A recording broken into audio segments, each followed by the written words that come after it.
quite straightforward. Okay, you need these four frameworks in your project for the library to work, so we will add them. First is accounts, second is Twitter,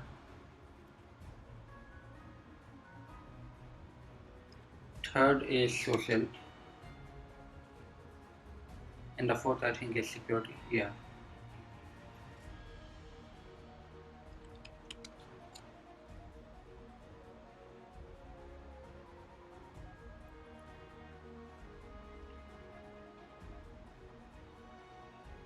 Okay, in this tutorial we won't be using any of these CLI methods of the S-Twitter library, but you are free to test them for your use.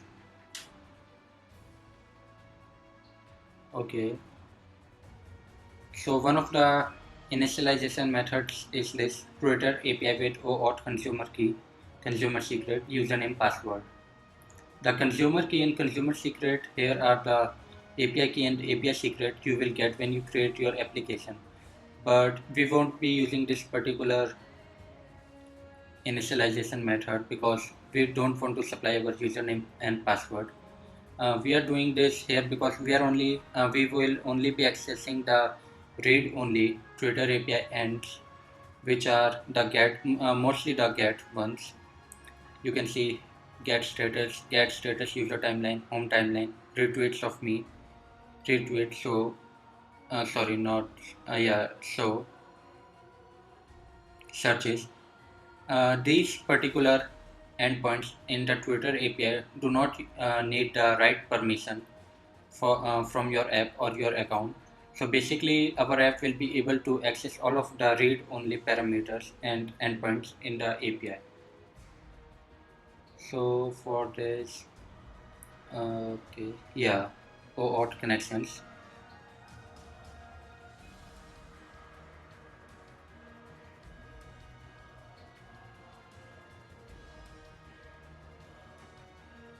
We will be using this particular use the application only authentication and get use a bearer token.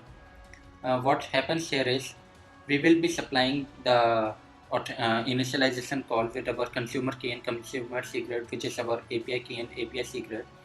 Here the library will be making a call with the Twitter API and getting a access token from the API, which actually changes from time to time. I think it's 60 minutes. So every time the app is initializing the authentication, it will get a unique access token. So here we will be using this one, Twitter API app only with consumer key, consumer secret. Okay, so for this, I think it's better if you make some define okay, consumer key define consumer secret.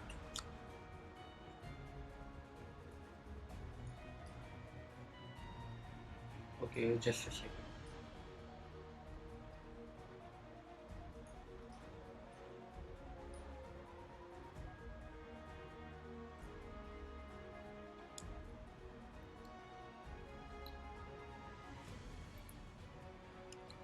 Okay, never mind.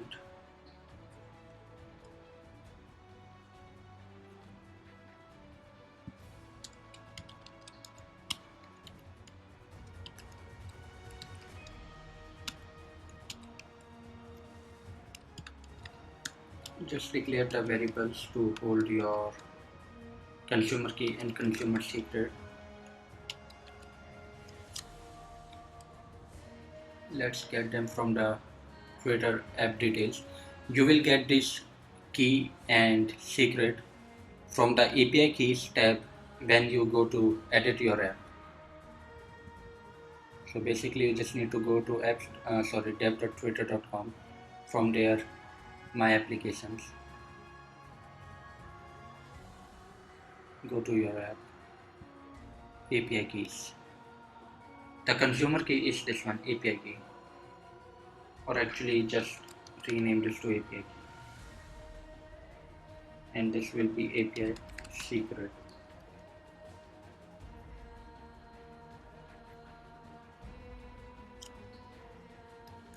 Again, these are temporary API key and secret because I will be deleting the app after this tutorial, so mine API key and secret won't work.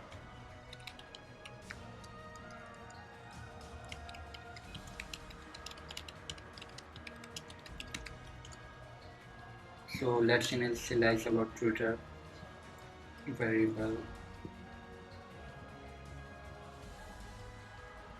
This was Twitter API only with consumer keys. Twitter API app only. There are two initialization methods. One is consumer key and one is consumer name. We will be using consumer key. So our consumer key is our API key. Our consumer secret is our API secret.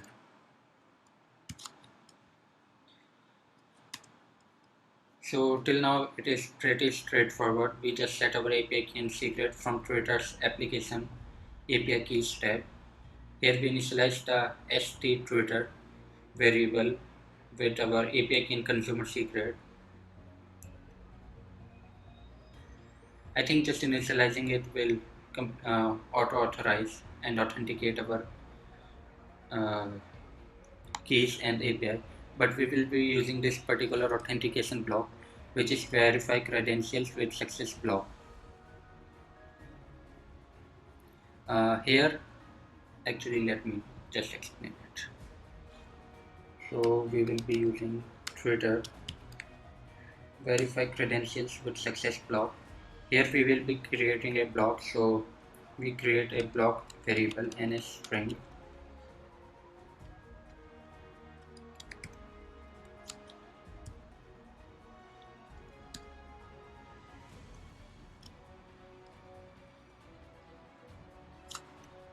This upper hat sign is for the block variables.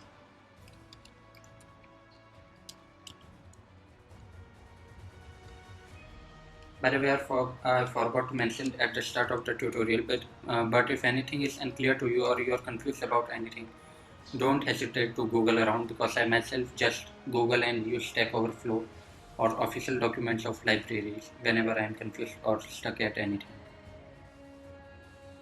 So this particular method and code block verify credentials with success. It will use the Twitter object of st_twitter API library with our API key and API secret. It will make the call to Twitter API servers and verify our credentials, which are basically our key and secret. If the credentials are valid and the verification is successful, basically Twitter has authenticated your request.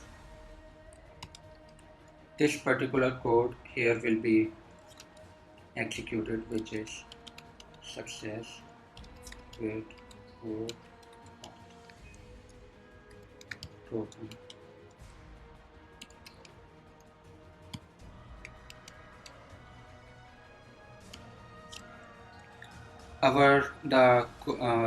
These brackets here define the success code block, and the below ones define the fail code block or error code block.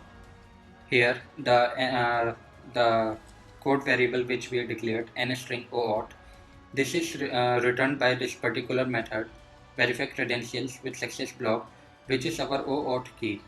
This key is not needed in most of our endpoints or calls we will make, but for just showing you, I have ns logged it and it will be available in our logs.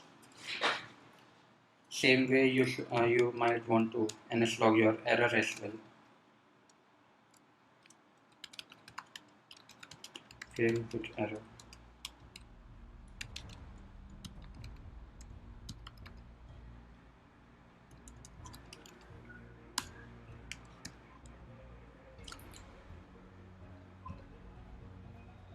You can actually create a pop-up window or action window here for error if you are using a UI view, just to notify yourself that the authentication has failed. Okay, so since we will